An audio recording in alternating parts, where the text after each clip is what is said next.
to the city. Hello and welcome to Fralins and Friends with Glenda and sometimes Joe. And yes, shaking hands art is part of it, and that part is me, but sometimes my hands don't shake quite so bad. A little bit, but not so bad. I'm going to add one more thing to this canvas before I move on to the next one, because I want to show you the fourth day. And I will be including that on this canvas. And God said, this is Genesis 1, verse 14. And God said, let there be lights in the expanse of the sky to separate the day from the night, and let them serve as signs to mark seasons and days and years, and let them be lights in the expanse of the sky to give light on the earth. Now, expanse of the sky right now is actually the universe. Speaking of, well, right now our solar system, but let's explain it here. Anyway, okay, let's get this one. And to give light on the earth. And it was so. God made two great lights, the greater light to govern the day, and the lesser light to govern the night. He also made the stars. God set them in the expanse of the sky to give light to the earth, to govern the day and the night, and to separate light from darkness. And God saw it was good, and there was evening and morning the fourth day. All right. Different translations will, because there are several translations, none of them are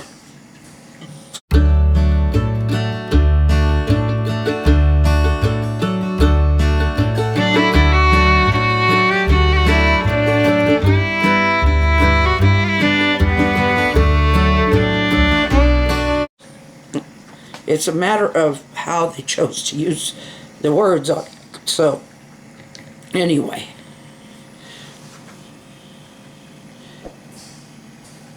And when this was written, way back in the Greek,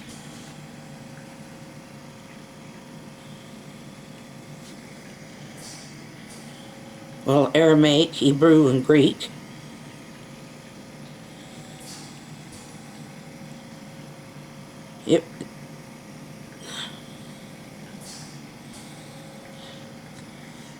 translations came in many forms. Okay, so day 4, he puts the sun in the sky.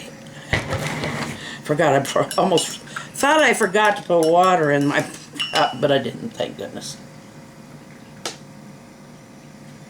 Okay, now when Genesis was written, they didn't understand all of this astrology stuff yet.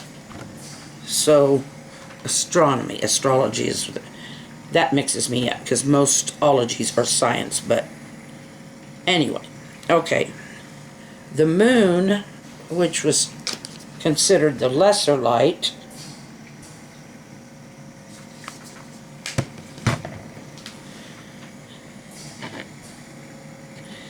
now they did not understand at that time that the moon reflected light from the sun, because they didn't understand the universe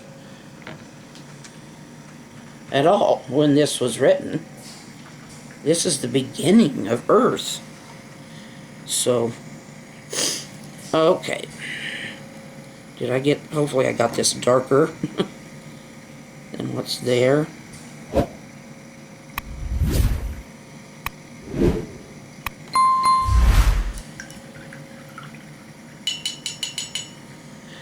Yeah, it does mention that the sun and the moon would be set there to help determine years, days, months, seasons. And that's exactly what it has been for a very, very long time. Ever since the world was made. Let's put it that way. I think I might make that Earth, or that sun a little bigger. This is closer to Earth, so.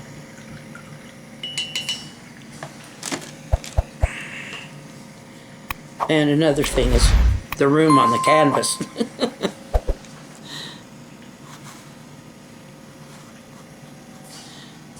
God wasn't subject to the room on a canvas like me. He painted his canvas all over the universe. And he also created the stars. Now, stars were used then for navigation and things like that.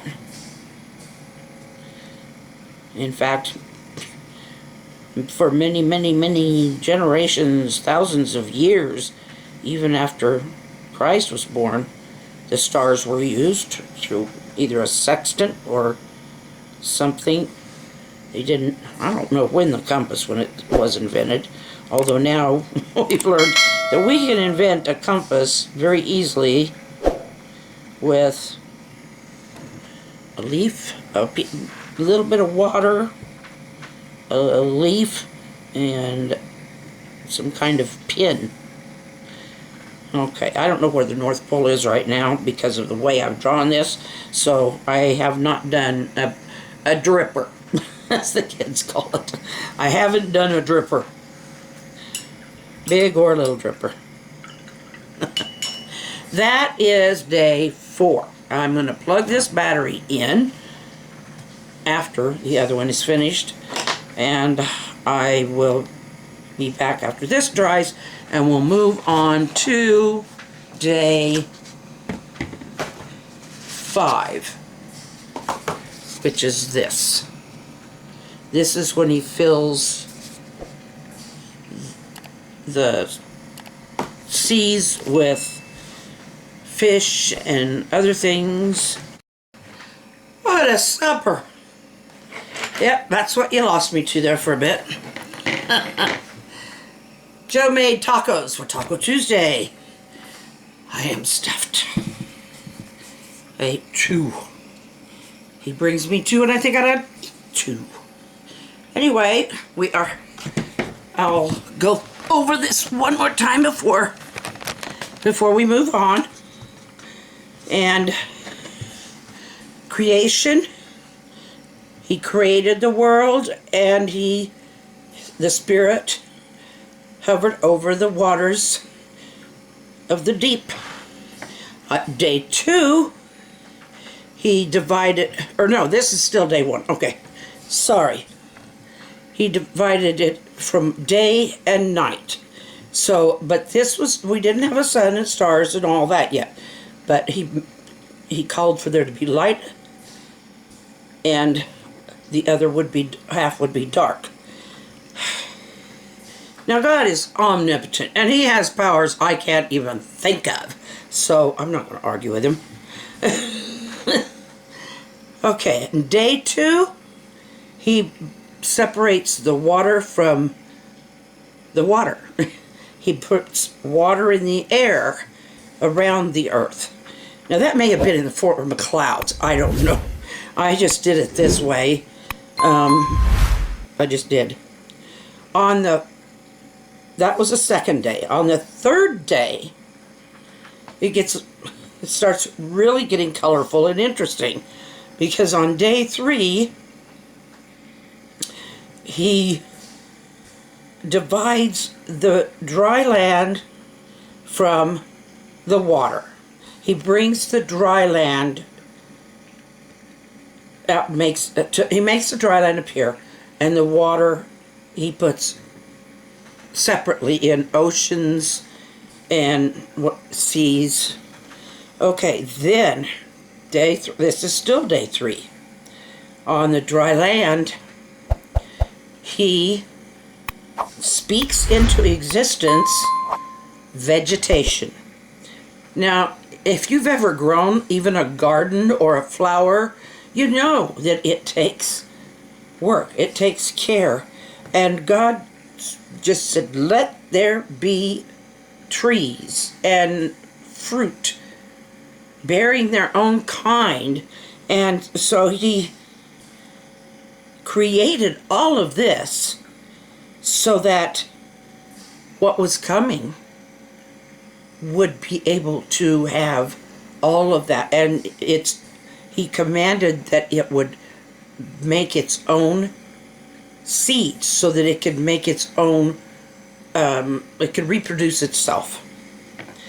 Okay, this is setting up for what comes very soon. Now the next step, day 4, he created the heavens and he created the sun, the moon, and the stars. Now he probably created all the solar systems and stuff then too, and the rest of our solar system, but on Earth we were concerned, and especially during that time that was written, with what we could, what it spoke, what it told them, and that's what they could understand. God never gives us more than we can understand. And sometimes we try to go beyond we try to make you know who else tried to do that? Make themselves above God? Lucifer. This will be up tomorrow. And then we'll do a short for Thursday, and Friday we'll be back. And I'll probably go back to working on this. So, and thank you for all the wonderful comments you've given me so far. And I will talk to you later. God bless you. I love you. Good night. Our hearts beat to the city streets. We began to feel the fire. We rise like tall buildings as the candle